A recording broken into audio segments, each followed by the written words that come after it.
Indore crime branch में अंतर्कलह। Crime branch में दो फाड़ जमकर चल रहे हैं लात घूंसे।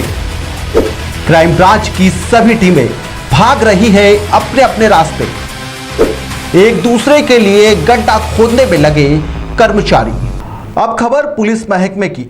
खबर तो अच्छी नहीं है, लेकिन यह खबर पुलिस कमिश्नर से लेकर आला अधिकारियों के लिए बेहद जरूरी है, जिन्हें अपने विभाग को बचाने की जरूरत आन पड़ी है। कई टीआई हाकम सिंह जैसा गोलीकांड क्राइम ब्रांच में ना हो जाए। जी हां, जिस घटनाक्रम से इसे जोड़ते हुए हम दिखा रहे हैं वह शायद बड़ा हो, लेकिन ऐसा हो सकता है क्योंकि क्राइम ब्रांच में स्टाफ में अंतर्कलह चल रही है। साथ ही साथ कई बार आपस में मारपीट भी हो चुकी है और सभी एक दूसरे को नीचा दिखाने व नंबर बढ़वाने में लगे हुए हैं। या यूं कहें कि क्राइम ब्रांच की टीमों में दो फाड़ हो गई है और जमकर गाली गलौज के साथ में मारपीट की घटनाएं हो रही हैं। यहाँ की टीम सब अलग अलग दिशा में भाग रही है। यहाँ सभी एक दूसरे के खिलाफ साजिश रच रहे हैं। यह खबर देखिए, यह खबर भी एक साजिश के चलते प्रकाशित करवाई गई है और इस खबर को प्रकाशित करवाने के पीछे की भी एक बड़ी वजह है। दरअसल क्राइम ब्रांच इंदौर में स्टाफ में आपसी विवाद चल रहा है, जिसमें देवराज बघेल पहले जिस टीम में था उस टीम के प्रभारी ओम प्रकाश तिवारी, विजय चौहान और शैलेंद्र पवार थे।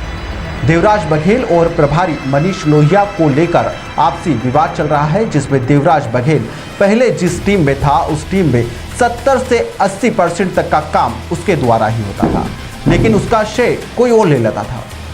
बात सामने आई तो ओम प्रकाश तिवारी, विजय चौहान और शैलेंद्र पवार हर काम का श्रेय लिया करते हैं। यह बात विभाग के कई लोगों से बातचीत करने पर सामने भी आई है और उनके द्वारा इसमें गुपचुप तरीके से हामी भी भरी गई है। इसके अलावा कुछ और भी बताया है, लेकिन खैर वह इस विषय से संबंधित नहीं है।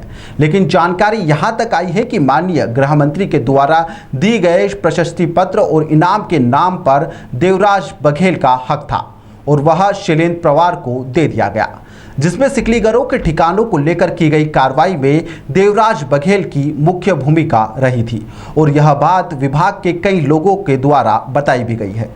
बात यहां तक है कि देवराज बघेल ने टीम के द्वारा इसका विरोध भी कर दिया था, जिसके बाद में विजय चौहान और शैलेंद्र पवार ने उसे गालियां दी और यहां तक कहा कि सब हम तय करेंगे, हम माए बाप हैं और किसको आगे बढ़ाना है और किसको पीछे करना है यह सब हम तय करेंगे।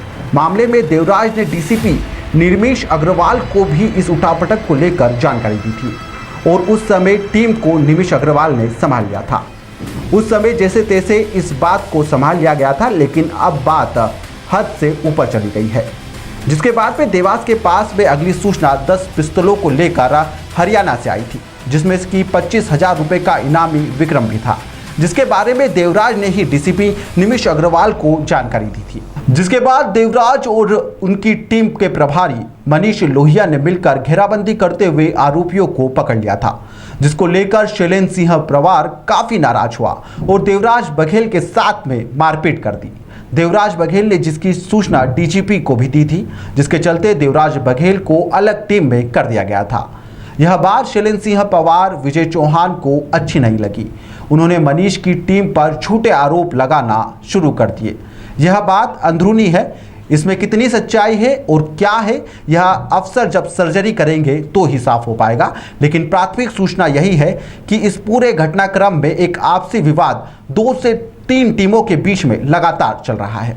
जानकारी एक और भी सामने आई है, जिसमें कहा गया है कि हाल ही में ओम प्रकाश तिवारी की टीम एक सिकलीगर पर झूठा केस लगा चुकी है, जिसमें 296 राउंड का केस बना दिया गया है, जिसमें से 250 राउंड तो उसके पास पहले से ही रखे हुए थे, जिसकी खरीदारी उसके द्वारा देवराज बघेल से करवाई गई थी। इसके साथ ही कुछ लोग यहाँ पर 20 साल से जमे हुए हैं।